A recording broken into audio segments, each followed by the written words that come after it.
Pessoal, continuando aí, a gente parou falando sobre os antihistamínicos e a gente precisa saber, pessoal, que durante uma reação alérgica nós temos um leucócito que libera uma substância chamada histamina, que são os basófilos, e essa histamina ela vai provocar no seu organismo algumas reações, como vermelhidão, inchaço, e aí a gente sabe que o excesso dessa histamina pode provocar aí efeitos indesejáveis, como um edema muito acentuado, por exemplo, o edema de glote, que são um dos casos aí alérgicos mais graves, né? Os quadros alérgicos mais graves, o edema de glote, é quando você tem uma reação alérgica muito exacerbada e aí a sua glote ela incha e faz a oclusão da sua via aérea. Então nós temos alguns medicamentos aí, os antihistamínicos são usados com a finalidade de bloquear a ação dessa histamina liberada por esse leucócito. Então um dos exemplos aí mais comum, pessoal, é o Fenergan, né, que é a prometazina. O Fenergan ele é injetável, né? E aí geralmente quando o paciente chegar com esse quadro alérgico avançado, é utilizada a Fenergan para poder diminuir essa reação alérgica. Nós temos aí os xaropes, né, chamado de dexclofenaramina, por exemplo, polaramine, o Stamin, são todos medicamentos usados aí para tentar bloquear aí essa ação da histamina, para tentar retroagir aí o quadro, né, de um quadro alérgico, tentar fazer com que esse quadro alérgico se dissipe. Por isso que ele é chamado antialérgico. Então, os antihistamínicos, pessoal, estão dentro desse grupo. Então, nós temos o Clistin, né, que é a carbinoxamina, temos a dexclofenaramina, a prometazina, que é o Fenergan, o polaramine e o Clistin. Então, são esses medicamentos, vocês vão ver aí, né, sendo muito utilizados em grande escala, principalmente em hospitais. Pacientes fazem alergia a camarão, pacientes fazem reação alérgica a algum produto químico. Vai ser muito comum vocês fazerem a administração desses medicamentos lá no hospital, principalmente, tá certo? E aí a gente vai falar agora de um grupo dos corticoides, né, que são também antialérgicos. Então, são hormônios da suprarrenal com propriedade anti-inflamatória, antialérgicas e antirreumáticas. Então, os corticoides, pessoal, são usados aí em larga escala, principalmente o prednisona, né? Mas nós temos outros aí, a dexametasona, a metilprednisona, a triancinolona, né, que é o Oncilon, é muito utilizado aí. Então nós temos desse grupo, a grande maioria, quase todos eles, né, são utilizados aí no hospital também, né, com os pacientes com quadro reumático, pacientes com algum quadro crônico, são utilizados esses medicamentos. Então, os corticoides, né, a base dele é um hormônio natural que é produzido lá pela glândula suprarrenal, que a gente sabe que tem ação anti-inflamatória, antialérgica e antirreumática. Então, esses medicamentos são usados aí, a gente sabe que o uso prolongado desses corticoides pode trazer alguns malefícios, efeitos nocivos ao nosso organismo, tá certo? Então, nós temos agora os grupos do sistema nervoso, né, que vão atuar no nosso sistema nervoso central. Então, nós temos os analgésicos, né, que vão atuar lá no nosso sistema nervoso central para quê, pessoal? Inibir a dor, né? Então, nós temos aí os analgésicos, que são medicamentos utilizados para diminuir ou eliminar a dor, provocando também a queda da temperatura em pacientes febris, né? Então, o paciente está com febre, geralmente alguns analgésicos, como a dipirona, né? Nós temos aí uma série paracetamol, são todos medicamentos, o ibuprofeno, que é um anti-inflamatório, mas também é um analgésico, né? E ele tem essa função de diminuir e eliminar a dor. Então, nós temos os narcóticos para dores profundas, que podem causar dependência, como a morfina, né? A buprenorfina e a petidina. Então, esses medicamentos são narcóticos, pessoal. Eles vão produzir uma sedação da dor. A mais comum aí a gente conhece que é a morfina, que é utilizada aí naquelas dores muito fortes. E aí tem que acontecer essa sedação através desses medicamentos. Então, a morfina é utilizada aí quando o paciente já está com uma dor muito forte, e aí é feita a morfina com a finalidade de cessar esse quadro analgésico. Então, nós temos ainda os não narcóticos, que são os mais comuns utilizados aí, que suprimem a dor superficial. Então, o ácido acetil salicílico, que é o AS, o paracetamol e a dipirona são medicamentos analgésicos não narcóticos, né? Então, a ação dele é superficial, não vai fazer a depressão aí do sistema nervoso central, tá certo? Então, falando dos analgésicos, né? E aí os anti-inflamatórios. Os anti-inflamatórios têm a função de reduzir ou eliminar a inflamação, né? Como o próprio nome já diz aí. Os exemplos mais comuns, pessoal, nós temos o diclofenaco sódico, né? Que é o Voltaren. Nós temos o diclofenaco de potássio, que é o diclofenaco, né? Então, nós temos o diclofenaco sódico, é o Voltaren. Geralmente, o paciente que chega lá no hospital com muita dor, e aí a gente vê que ele tem alguma origem aguda, porém com uma patologia crônica por trás, então é utilizado principalmente o Voltaren, né? Faz a injeção de Voltaren intramuscular para dar aquele alívio no paciente. Temos a nimesulida, né? A nimesulida, ela está proibida em alguns países aí, né? Mas também é um potente anti-inflamatório. No Brasil ainda a gente encontra no mercado, nas farmácias aí sendo vendidos até sem receita médica.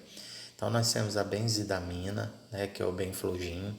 Então são todos medicamentos considerados aí anti-inflamatórios. Nós temos os sedativos hipnóticos, né, que são depressores, pessoal, do sistema nervoso central. Vai diminuir a agitação, o nervosismo, podendo até provocar o sono, que assim é muito comum acontecer o sono. E quais são eles, pessoal? O fenobarbital, que é o Gardenal, né? O flurazepam e o midazolam. Então, esses são 3 medicamentos que vão atuar o que? Geralmente a pessoa que está muito agitada, nervosa, né? O Gardenal já é mais utilizado, o Gardenal é mais utilizado aí para o paciente psiquiátrico, né? Que está naquela fase aguda, que está naquela fase de crise, né? E aí faz o uso do fenobarbital. Só que a gente tem pacientes que usam fenobarbital para o controle também, por exemplo, de algumas, não só dessa patologia, mas de algumas outras patologias, né, com origem do sistema nervoso, principalmente psiquiátrica, que vai fazer o uso contínuo aí do Gardenal, principalmente lá na infância. Tá? Então nós temos o flurazepam, né, e aí a gente vai ver outros medicamentos aí considerados ansiolíticos e psicotrópicos, né, também.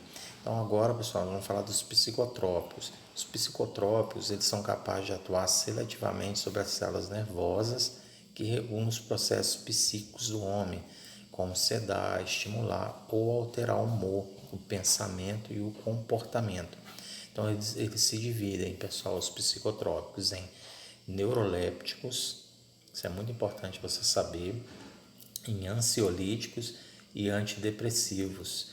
Então, dentro dos psicotrópicos, nós temos essa divisão: neurolépticos, ansiolíticos e antidepressivos. Então, esses medicamentos são usados aí em grandes escalas, né? Principalmente os benzodiazepínicos aí, são os medicamentos que são usados com muita frequência na crise de ansiedade, na depressão, né? E aí esses medicamentos fazem um efeito que vão atuar, né, nas células nervosas, vão regular esse processo psíquico do homem. Então nós vamos falar aqui agora, né, dos neurolépticos ou antipsicóticos, né? Exercem ação sobre excitação e agressividade, bem como sobre a atividade delirante e alucinatória. Então, geralmente os pacientes psiquiátricos, né, que estão aí, que frequentam CAPS, né, casa aberta, são pacientes que precisam ter um controle, e aí geralmente esse controle é feito pelo haloperidol, que é o Aldol, né? A clofazimina, que é o Ampliptil, e a flufenazina, que é o Anatensol. O mais comum desses aí, pessoal, é o Aldol, né? Então, quem tem aí, conhece pacientes psiquiátricos com crises frequentes, geralmente são utilizados para tratamento o Aldol. Então, o Aldol vai atuar aí, fazendo o quê? Diminuindo essa agressividade, né? E aquela sensação de delírio, de alucinação. Então, geralmente, os pacientes são tratados com o Aldol, principalmente, mas pode ter associação desses outros dois medicamentos quando a crise está muito forte, tá certo? Nós temos os ansiolíticos, pessoal. Os ansiolíticos são os mais utilizados aí ultimamente.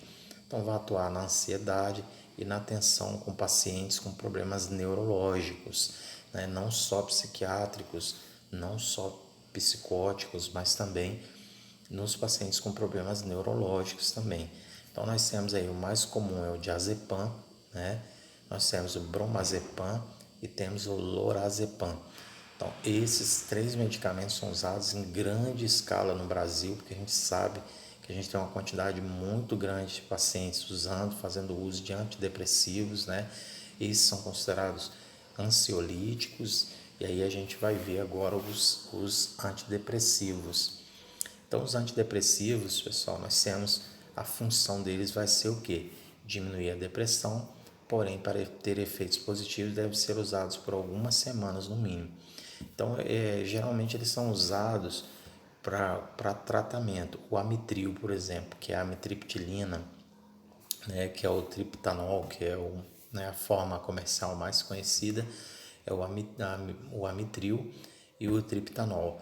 Então, são medicamentos que vão fazer o quê? Trabalhar na depressão. Então, são medicamentos antidepressivos, muito utilizados ultimamente também.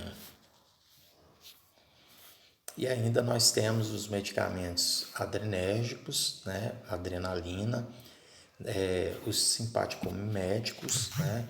Que é a mesma coisa, os antiadrenérgicos ou simpatolíticos, temos os colinérgicos ou parasimpatomiméticos, né? Que vai atuar lá no sistema nervoso autônomo parasimpático, os anticolinérgicos, que vai atuar aí na acetilcolina, e os parasimpatolíticos, que vão atuar fazendo a depressão do sistema nervoso autônomo parasimpático. Tá certo, pessoal? Então, ainda esses medicamentos são usados, não tem um medicamento, eles são usados exatamente como seu princípio ativo, né? A adrenalina é aplicada adrenalina, a noradrenalina é aplicada na veia, né? É feito em algumas vias aí quando o paciente, por exemplo, está tendo paradas cardíacas, então, ou uma agitação psicomotora grave, aí você vai usar os antiadrenérgicos. Então, todos estão dentro desse agrupamento aí. Pessoal, agora deixa eu só ver aqui, a gente vai ter que falar agora na nossa última parte da nossa aula, vamos falar aí sobre os antibióticos, né? E aí a gente finaliza essa última parte da nossa aula, tá certo? Então anotem aí cada grupo desses que a gente está falando e quais são os principais medicamentos que estão sendo usados, né? Estão sendo citados aí para que você tenha uma lista e vá se familiarizando com ela daqui para frente, tá certo, pessoal? Até daqui a pouco.